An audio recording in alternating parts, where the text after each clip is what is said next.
weary over many a quaint and curious volume of forgotten lore. While I nodded, nearly napping, suddenly there came a tapping, as of someone gently rapping at my chamber door. "'Tis some visitor," I muttered, tapping at my chamber door.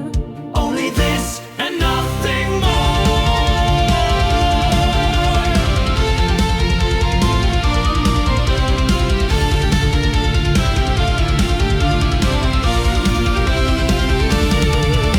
Distinctly I remember it was in the bleak December, and each separate dying ember wrought its ghost on the floor. Eagerly I wished the morrow, vainly I had sought to borrow from my books a cease of sorrow, sorrow for the lost Lenore, for the rare and radiant maiden whom the angels name Lenore, nameless here forevermore. Nevermore, nevermore, screams the shadow from my door. In the silence, in the storm, darkness sings forevermore. Nevermore, nevermore, hear the name I can't ignore. Lenore, Lenore, forevermore.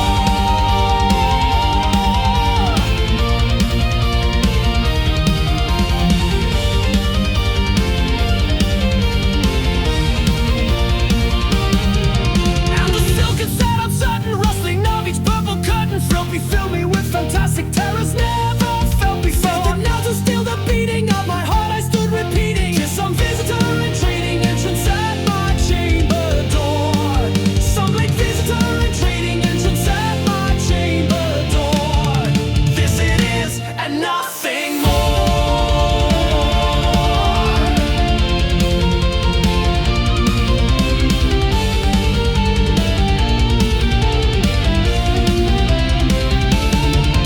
Presently my soul grew stronger, hesitating then no longer. "Sir," said I, "oh madam, truly your forgiveness I implore." But the fact is I was napping, and so gently you came rapping, and so faintly you came tapping at my chamber door, that I scarce was sure I heard you. Here I open wide the door, darkness there and nothing more.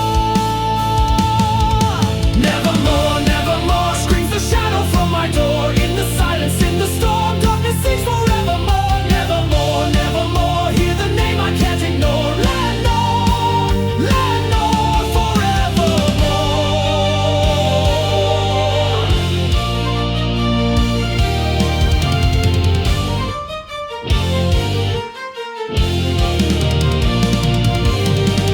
Deep into that darkness peering, long I stood there wondering, fearing, doubting, dreaming dreams no mortal ever dared to dream before. The silence was unbroken and the stillness gave no token, and the only word that spoken was the whispered word Lenore. This I whispered and an echo murmured back the word Lenore. Merely this and nothing more.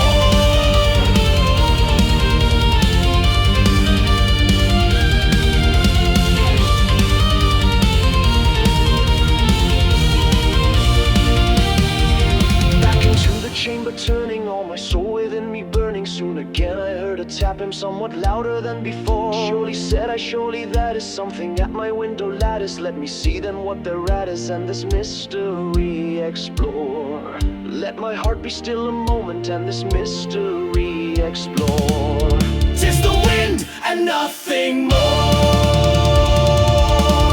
Nevermore, nevermore, screams the shadow from my door. In the silence, in the storm, darkness sings forevermore. Nevermore, nevermore, hear the name I can't ignore. Lenore, Lenore, forever. Open here I flung the shutter, when with many a flirt and flutter in there stepped a stately raven of the saintly days of yore. Not the least obeisance made he, not a minute stopped or stayed he, but with mien of lord or lady perched above my chamber door.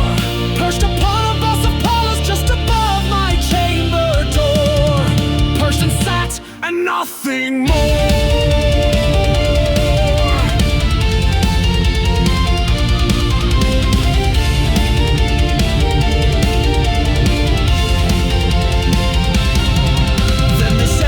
Beguiling my sad fancy into smiling by the grave and stern decorum of the countenance it wore. Though thy crest be shorn and shaven, thou, I said, art sure no craven, ghastly, grim, and ancient raven, wandering from the nightly shore. tell me what thy lordly name is on the night's Plutonian shore. Called the Raven, nevermore.